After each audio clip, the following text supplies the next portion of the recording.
that mess at McDonald's. I want to talk to you about two employees. I want to talk to you about a man in a suit. I'd like to talk about the manager.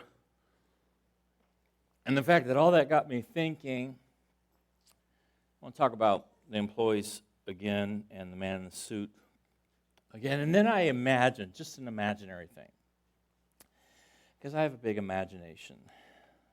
I imagined a meeting, and then all of that reminded me of Romans 6:13.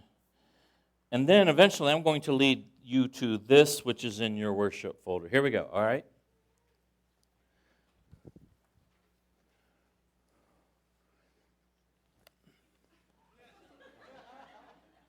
So about 7 years ago, I was in Indianapolis at a McDonald's, a very busy McDonald's around noontime.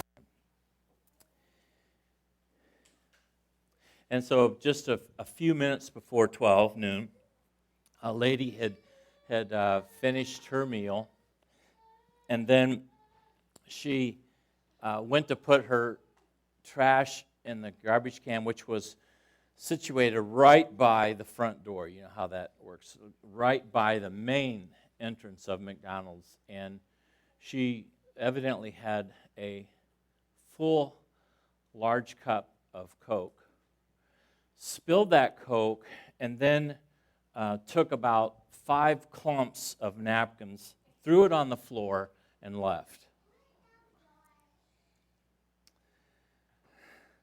And your reaction is exactly where we're heading here. Did Josh react? What are you pointing toward him? Oh, no, I wasn't. No, that was just like a gesture as I was talking, like your reaction. I will really make it obvious when I'm ready for you. So I'm sitting there, and I'm feeling uncomfortable because this is right in front of the doors, and it's this huge mess. And in my mind, you know, the wheels are turning, and I'm thinking of people tripping and falling and just a mess. And so just about the time that I am ready to stand up and try to go over and help, man, you were so fast. I'm not even sure I got to there. An employee came through the doors, no doubt ready to clock in at noon.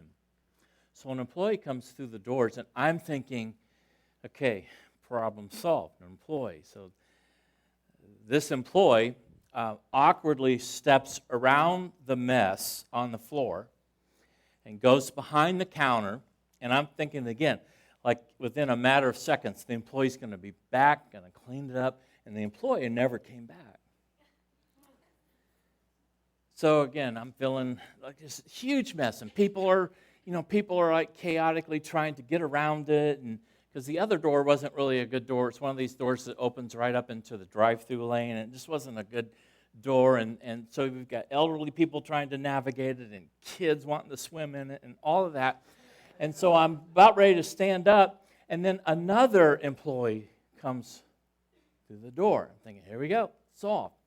So that employee also steps around the puddle at McDonald's and goes back behind the counter. I'm thinking just in a moment, they'll be back out cleaning up, but it didn't happen. Then a man in a suit came in. See, I just knew I was gonna do it, but I just wanted to see. Josh is really good, very intuitive. He would make a good boyfriend, girls. Very intuitive to what's going on. I mean, like when I was his age, I'd have had to been shown everything. Still need to. My wife just came in the door, so.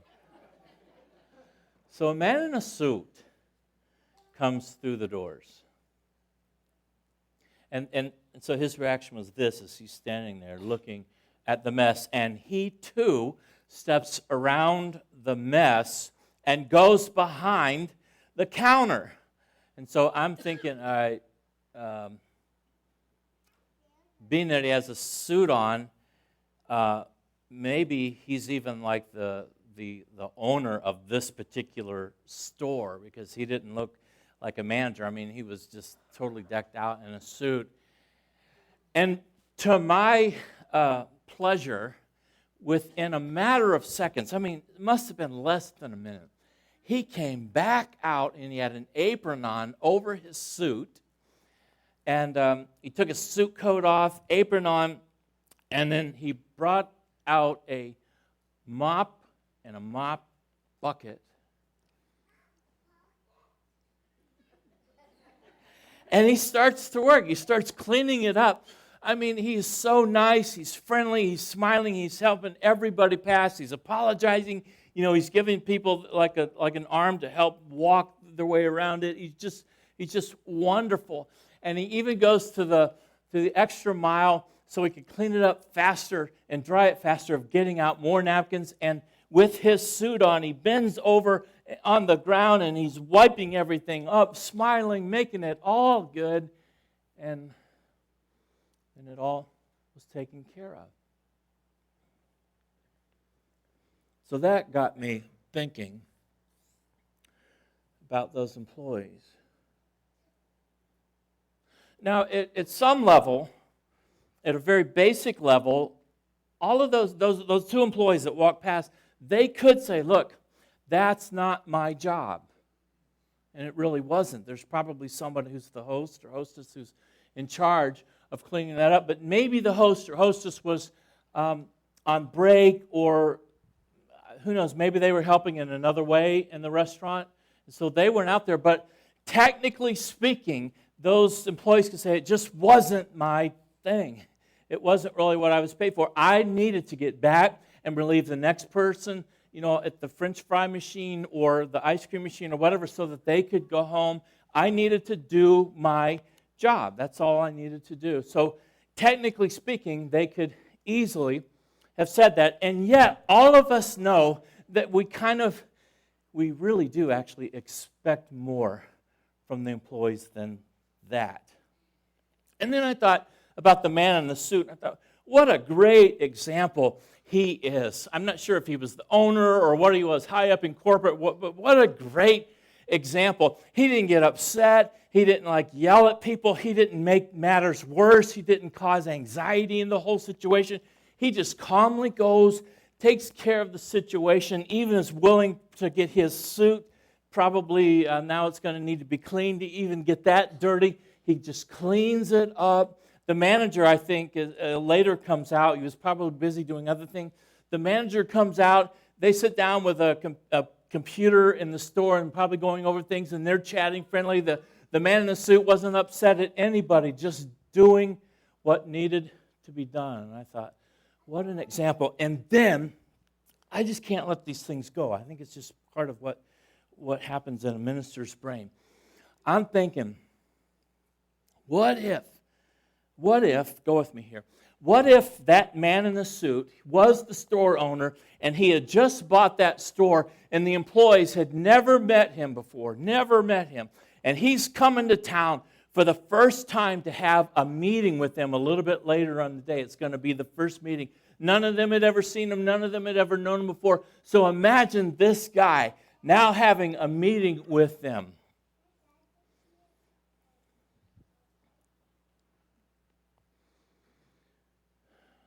So he sits down, and there's this group of people in the break room or whatever there's at McDonald's to be able to sit down and just have a meeting. And they're kind of anxious because two things. One, there's a new guy in town. There's a new owner. And secondly, they know that owner earlier on had come through the doors and found a huge mess, and none of them helped to clean it up. And he actually had to bend down with his own suit pants and clean it all up and work on it and get it all ready. And so they know that as soon as this meeting is going to start, they are going to get yelled at, and nobody likes getting yelled at. And so they're kind of sitting in the back rows.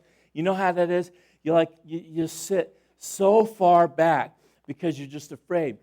And so you sit back, and they're kind of slumping down in their seats, and they know this is going to be a really bad experience with the man in the suit.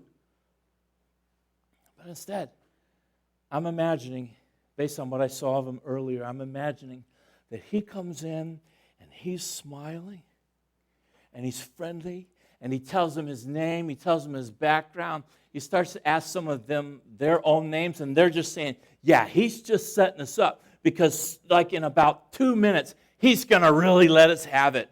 And we're going to wish we never even saw a McDonald's. It's going to be so bad. But he continues on with this thought. And then he says, I just want to thank all of you for what you do. And so he starts going around. He says, when I was here today, I saw your friendly smile at the cash register. I saw how you were just so kind. And I saw when somebody came in and they ordered a Whopper. You just nicely said, we don't sell Whoppers at McDonald's. You were so nice. And then they said, I would like 5 pickles only.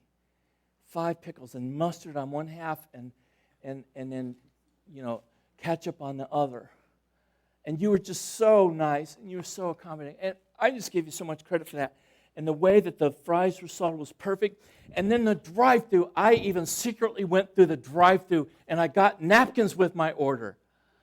I'm just so impressed. And they're all like, he's not yelling at us. And they start to sit up a little higher in their seats. And then he says, I would like to invite you to think of this place a little differently than maybe you do. Instead of just looking at it only as a place where you make some French fries and you go home, or you check the temperatures on the freezer and you go home, or you collect orders at the drive-thru window. Instead of that, I want you to see yourself as somebody who's making an impact in our community. And then he says, now look, I know our food isn't like the healthiest food in the world. I mean, it's fast food, and come on. I know that. But I want you to think of the service that you provide and the things that you do that are bigger than French fries and bigger than checking meters and thermometers. And for instance, he says, how many of you know some of these customers by name? And so some of them sort of say, yeah, there's Mr. Green, and there's Hank, and Martha, and they're saying, he always orders this, and then the man in the suit says, do you know that so many of those people, they don't necessarily want a hamburger, but they want just someone to talk to in that brief little conversation that you're having, and you're helping a lonely person, you're helping touch their life. Have you ever thought of that? I mean, you're kind of, in some people's ways of looking at it, you're kind of one of the bright spots of their day. And he says, look, I've worked at these kinds of places all my life, and I've seen families be able to just come together and have family time that they probably don't have any other time, and they're enjoying themselves, and the kids are playing on the play area, and they're just having a good time. I've even seen a reunion where evidently a girl who had run away came back and met at McDonald's, met her father. I saw all of that. And the guy who normally pushes the broom at McDonald's is like, yeah, I'm a family reuniter. And he said, there are people that come here every single morning and get coffee because it's inexpensive, but it's a nice place to meet. And there are groups of people who just come, and it's just a hangout for them. And it's, again, part of their just getting to know one another and enjoying life. And you provide that. And all of them now are just about standing. They were slumped, and if there could be any front row seats, if they could move up there, they'd be there. He said, so I would like to invite you to think of it differently maybe than you do. It's not just about a paycheck. It's not just about clocking in and clocking out. And then he says, so, I want you to think of earlier today. There was an enormous spill in front of the main doors. And I know that Like if that was you, if you came in, I know that you're thinking, I got to clock in because I've got to relieve the next person. I got to clock in, and it's not my job. I just want you to think that through a little bit. I know it's not your job, but there's bigger things than just the fries. There's bigger things than the temperature. There's bigger things than ketchup on one side and mustard on the other. There's a bigger picture that I want you to think about. For instance, that's our front door, and if that front door is blocked because somebody falls and there's an ambulance coming, like, it doesn't matter how many hamburgers you make because nobody's coming in. But beyond that, could you imagine Mr. Brown falling? Or one of those precious dear children falling in the mess? And they're all like, I guess I never thought of it that way. So the man in the suit says, I just want you to think of what you do in a bigger picture. And I'm going to invite you, yes, working at McDonald's to make a change in the world.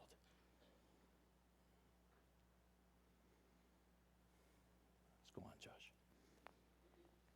So this got me thinking. This partly is why I can't sleep at night.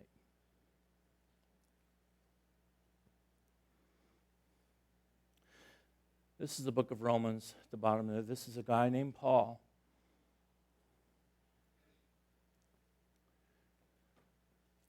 And Paul is talking to early people in a church who all have their own jobs, who all have their own roles that are very important. Like the people at McDonald's. I mean, that man in the suit wasn't telling anybody to stop doing what they're doing because it's all so important. They're all so needed. The person at the counter, the person, making sure that there's napkins with the orders, the person that's making sure there's not too much salt. Every single one of them are vitally important to make it all work. He's not saying don't stop what you're doing, but I just want you to think bigger. And so talking to early Christian people, this is like a man in the suit talk. And he's saying, I want you as people to see a bigger purpose in your life.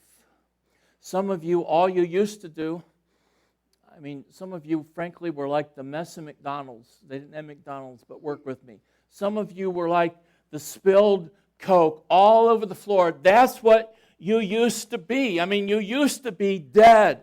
You used to be an enormous mess sprawled out all over the floor. That's how you were.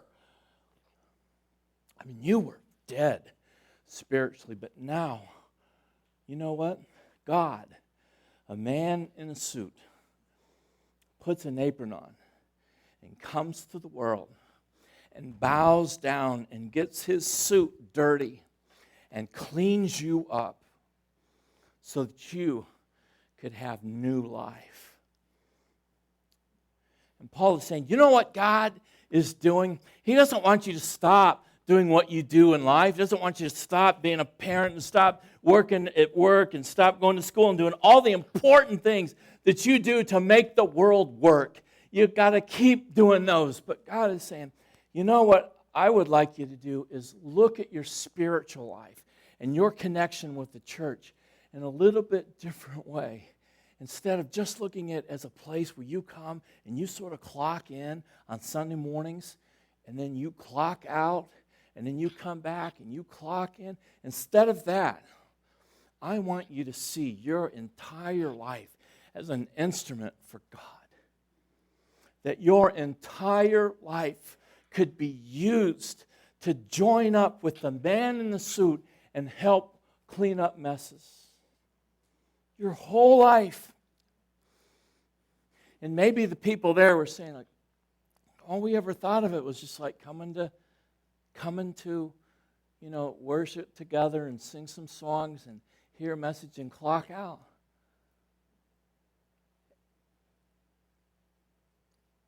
But you're saying, no, what we are, we actually touch lives and we make a difference. It's sort of like Mr. Brown Martha, and all, I mean, we sort of, it's about something much bigger. So the writer here is saying, see the bigger picture of why you sit in these seats every Sunday. Make your whole body an instrument to the glory of God. Josh, let's go on. So Jesus is really saying this. The man in the suit. See yourselves as how valuable you are. Just see your value. Sit up on the edge of your seat. Feel good about yourselves today. The world needs people like you to make it run. They need moms like you. They need dads like you. They need friends like you. They need students like you. They need support staff like you to make the world run. Thank God for you. The man in the suit, though, is just saying, I want you, though, to see your spiritual life that way as well. Because you used to be a mess, sprawled out all over the front door of McDonald's. That was you. And God, out of His grace, stooped down and wiped it all up and cleaned you off. I'm just asking that you would come and help me in that venture. Because it's more than clocking in and out of a service. Let's go on, Josh. As I head now to the home stretch of this is what we've been talking about in this series. I'm saying that the church desperately all over America needs a reboot because churches are dying so fast. And I've been giving you some of the reasons why. And if you listen on Facebook or you get my email, if you want to get my weekly email, talk to me, send me, write it down. I'll get it to you. But in 1940 to 1960, the people that did go to church is a pretty big amount. The people that didn't go to church is a small amount. And then in 1960 to 2020, the people that don't go to church compared now to the people that do go to church. And there are many reasons for that. But one of the reasons is because the church has forgotten or never understood or never been taught that the church is to do more than clock in and clock out. That the church, every single person is valued of God, and God needs every single person like you to make a difference because there's messes all over there that are going unattended. And God needs you. Let's go on, Josh. So, I think if Jesus now, man in the suit, would come and talk to us like right now, he'd say, oh, thank you so much for being the people you are. I thank you for everything. I thank you for being such good citizens. I thank you for all that you do at work and how you volunteer at football games. I thank you for all of that. You're amazing. All I'm asking is that you see that there's a bigger picture here, too. Don't forget all of that. That's all important. And maybe God would say, maybe sometimes we need to reprioritize or rethink just a little bit if you're so busy with all the other good things that you're doing that there's no time left for God and cleaning up messes because you used to be a mess. But God would say, sit up on your seat. Feel good about yourself today. Thank you for what you do. And then God, the man in the suit, might say, I am so happy with what I saw here today. I'm so happy with the children and the youth. I am so happy. And of all the things that God might say good about this church, I think that He might hone in on the fact that He has blessed us with an unusually large amount of younger people. And he would say, now, join up with me and love them. He might even remind us of what we're all about. We're about loving Him, loving God, but we're also about loving people and loving our community. It's interesting that out there is an example of loving our community in a kid way. I think he would say, so the second part, loving each other, loving God, loving each other, loving your community, that's what I want to invite you to do even better. Love the children even more, because there's a bigger picture here than what you're seeing. These precious children aren't just children with some book bags who just sort of stroll in and they clock in and clock out with their parents. These are our blessed children that we are to wrap our lives around, and we are to invest our lives around, so that someday, if they make a mess, they'll know who to come to, and they'll actually join us in helping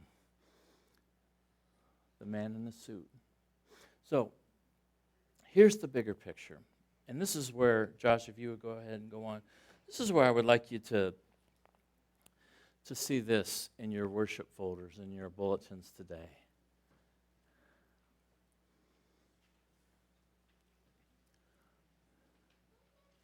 Did you see in that scripture the word you?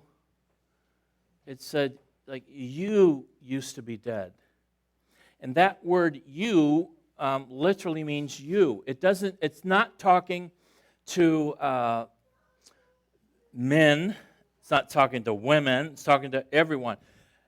Both. It's not talking to those who are middle-aged. It's not just talking to those that are senior citizens. It's not just talking to youth. It's talking to children. It's talking to everybody as part of the you. You used to be dead, and I want you now to be involved. And so what the man in the suit would be saying is this: regardless of your age, there's a place for you. You see, Paul evidently had this crazy idea that 100% of every church, 100% of every group of Christian people would want to involve their life in cleaning up the messes of others, and cleaning up the mess that's out there, because they used to be a mess. And frankly, we're all still a mess in progress. But Paul had this idea when he says you, like everybody. So that includes the children when they can be involved in ministry like they were today. That includes the young people. That includes our precious teenagers who we're trying to get, even they want to be involved, and I want to work with. I want them to be more and more and more involved as the church of today. I want them to be a part of kind of cleaning up the mess.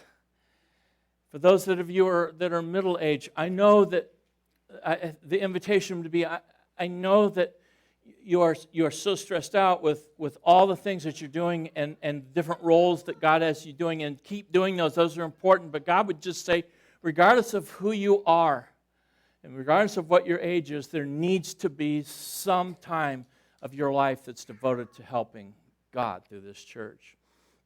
And for those of you that are senior citizens, the man in the suit would say, honestly, there is no retirement from serving God.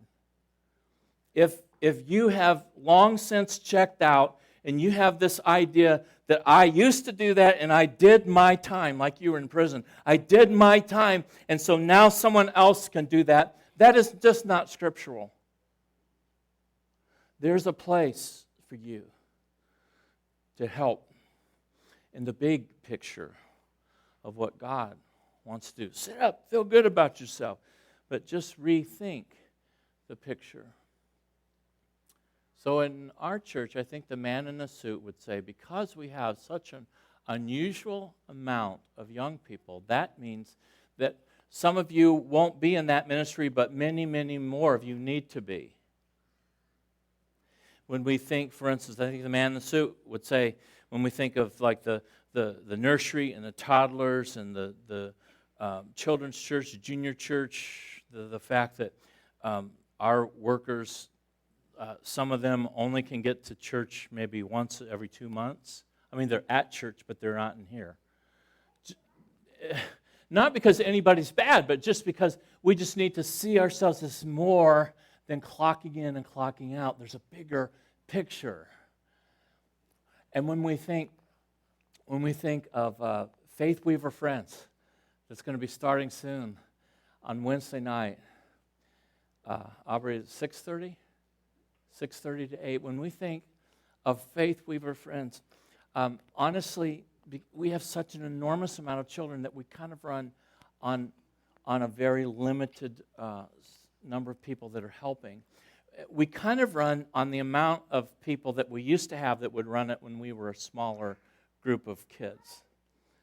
And so I think the man in the picture, the suit, would just say, I don't care what your age is, if you're a teenager, if you're a senior citizen, if you have children and you say, I'm with children all day long. If there could be just a way that you could provide something, even every other week, or our children's, our toddlers and nursery, and we have it so that we have enough people that it could be only like once every 8 weeks that you would be involved in working in there. And we've got TVs in the rooms and all that. You could see the service live. And so this isn't to feel bad. It's just see the bigger picture of our children, because our children are everything.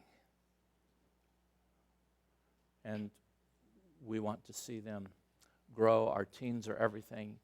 Every age group is important, but this is the place where God is saying, start here and really do it much better. So I'm kind of like Paul, and I have this ridiculous thought that 100% of you would actually want to be involved.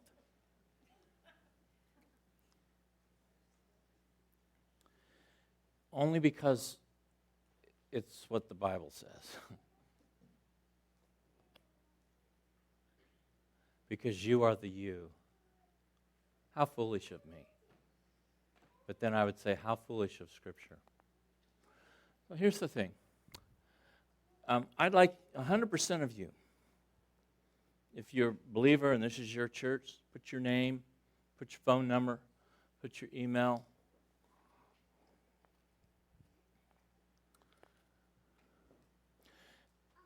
And is there an area of interest that you would just like to know more about? You're not signing up. In fact, here's my promise. Like, we are not going to just like put you into an area untrained, and that you will be serving there even like for a year, or if you don't like it, you're still going to be serving there. That's not it. We just want you to be able to gradually find a place that you could serve. It may be once a month. I don't know. Maybe once every 6 weeks. But I am hoping that 100% of you will do something for the bigger picture of the church. And so we may not have a ministry for what you want to do right now. And we are open to trying to work with you to find new ministries. And you might put that, like, I want to know more about the children's ministry. I want to know more about the music ministry. I want to know more about running the soundboard and computer. I don't know, whatever it is. But I am saying we need a lot more people working with our children. Or you might have another ministry that we, in time, may be able to train you for and work toward. And some of you say, well, look, I've tried. And that partly could be my fault, not because I don't want you to, but maybe I just didn't hear you, or maybe somehow, I don't know, I didn't get back to you, which I'll take the blame on that. But it's not because I don't want you to help. I want every person to help, so try again. And I have more help now. I've got John that's going to help me, and probably some others. If you'd like to know more about a certain ministry, we'll just start a dialogue. That's all. We're not going to say, okay, here's this, now go to it. And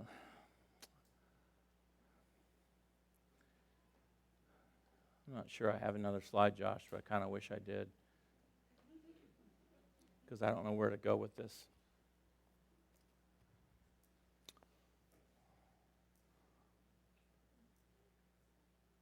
You got the picture? You got kind of the man in the suit idea?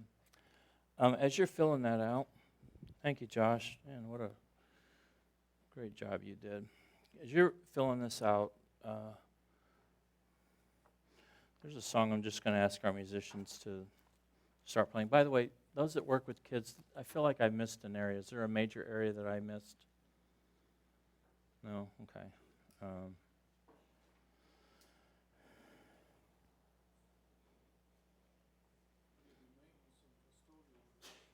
Yeah, maintenance, there's so many things that you could do. So I don't want to limit it just to children, but think of what you could do around here. I mean, you might be good with fixing things. You know, we need help with that. Use your mind or whatever God you think, whatever it is that you feel like you're gifted at, and let's go to it. But 100% of you,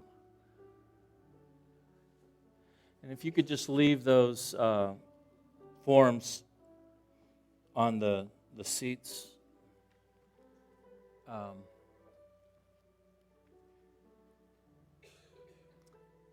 When you're done, before you leave today. Or if you're kind of interested but you have no idea what to do, that's fine. Just say, I don't know. I'd like to talk.